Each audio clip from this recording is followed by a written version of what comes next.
প্রিয় চাকরিপ্রত্যাশী বেকার ভাই ও বোনেরা, অত্যন্ত প্রেস্টিজিয়াস, সম্মানের, আত্মমর্যাদার সেনাবাহিনীতে যোগ দেওয়ার আরেকটি সুযোগ তৈরি হয়েছে। 2026 সালে সৈনিক পদে পুরুষ এবং মহিলা ভর্তি কার্যক্রম শুরু হয়েছে। একজন প্রার্থী প্রয়োজনীয় যোগ্যতা অনুযায়ী সাধারণ ও টেকনিক্যাল কোটায় আবেদন করতে পারবেন। আসুন বিস্তারিত দেখা যাক।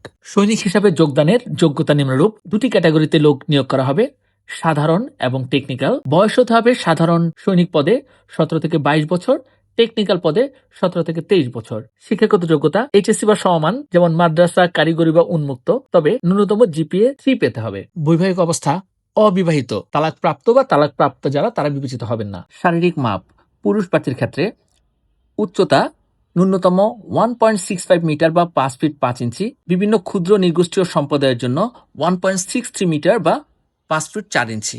বুকের মাপ: স্বাভাবিক অবস্থায় 30 ইঞ্চি এবং স্ফীত অবস্থায় 32 ইঞ্চি। ওজন 49.50 কেজি বা 110 পাউন্ড। দৃষ্টিশক্তি 6/6 অর্থাৎ স্বাভাবিক দৃষ্টি। মহিলা প্রার্থীর ক্ষেত্রে শারীরিক মাপ: উচ্চতা 1.55 মিটার্স বা 5 ফিট 1 ইঞ্চি এবং বিভিন্ন ক্ষুদ্র নির্গোষ্ঠীয় সম্প্রদায়ের জন্য 1.52 মিটার বা 5 ফিট। বুকের মাপ: স্বাভাবিক অবস্থায় 28 ইঞ্চি এবং স্ফীত অবস্থায় 30 ইঞ্চি। ওজন 47 কেজি বা 104 পাউন্ড। চোখের মাপ 6/6 অর্থাৎ স্বাভাবিক দৃষ্টি। অন্যান্য যে সকল যোগ্যতার কথা উল্লেখ করা হয়েছে: স্বাস্থ্য পরীক্ষা, স্বাস্থ্য পরীক্ষার যোগ্য হতে হবে। বৈবাহিক অবস্থা: অবিবাহিত হতে হবে, বিপত্নিক বা বিবাহ বিচ্ছেদকারী নয়। সাঁতার জানা অত্যাবশ্যক, ন্যূনতম 35 মিটার। এবার আবেদনের গুরুত্বপূর্ণ শর্তাবলীগুলো জেনে নেওয়া যাক। 1. অনলাইনে আবেদন করতে হবে। 2. সৈনিক.টেলিটক.com.bd ওয়েবসাইট ব্যবহার করে আবেদন করতে হবে। 3. আবেদন শুরুর তারিখ 8 মার্চ 2026। 4. আবেদনের শেষ তারিখ 7 এপ্রিল 2026। 5. আবেদনের 72 ঘন্টার মধ্যে প্রবেশপত্র প্রিন্ট করে নিতে হবে। 6. পরীক্ষার ফি 300 টাকা। 7. রঙিন ছবি 300x300 পিক্সেল, সাইজ সর্বোচ্চ 100 কেবি। 8. পরীক্ষার সময় ও তারিখ নির্ধারিত সময়ের 72 ঘন্টা আগে জানানো হবে। 9. SMS এর মাধ্যমে পরীক্ষার সময় ও তারিখ জানানো হবে। 10. প্রার্থী নিজেও 6596 নম্বরে SMS দিয়ে পরীক্ষার সময় জানতে পারবেন। 11. টেলিটক মোবাইল হতে 121 নম্বরে কল করে তথ্য জানা যাবে। 12. পরীক্ষার কেন্দ্রে মোবাইল ফোন বহন ও ব্যবহার নিষিদ্ধ। 13. প্রবেশপত্র ছাড়া পরীক্ষায় অংশগ্রহণ করতে দেওয়া হবে না। 14. প্রতারক বা দালাল থেকে সাবধান থাকতে হবে। যে সকল প্রয়োজনীয় সনদ সংগ্রহে থাকতে হবে সেগুলো হলো: 1. শিক্ষাগত যোগ্যতার সনদ বা মার্কশিট এর মূল কপি। 2. ফটোকপি হলে সত্যায়িত হতে হবে। 3. শিক্ষা প্রতিষ্ঠানের প্রধান কর্তৃক দেওয়া মূল প্রশংসাপত্র। 4.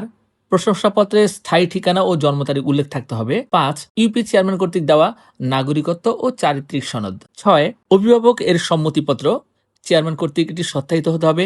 7. জাতীয় পরিচয়পত্র বা জন্ম নিবন্ধন সনদ। 8.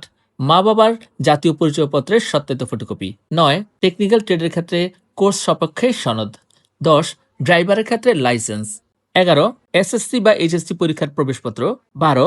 সদ্য তোলা পাসপোর্ট সাইজের ছবি 5 centimetre by 4 centimetre 6 copy. 13. Stamp সাইজের ছবি 2.5x2 সেন্টিমিটার 2 কপি। 14. ছবির পটভূমি নীল বা আকাশী রঙের হতে হবে। 15. পরিধেয় পোশাক হালকা রঙের হতে হবে। 16.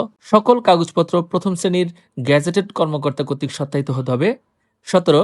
সাঁতার পরীক্ষা দেওয়ার জন্য প্রয়োজনীয় পোশাক সাথে আনতে হবে। 18. লিখিত পরীক্ষার জন্য কলম, পেন্সিল, স্কেল ও ক্লিপবোর্ড থাকতে হবে। 19.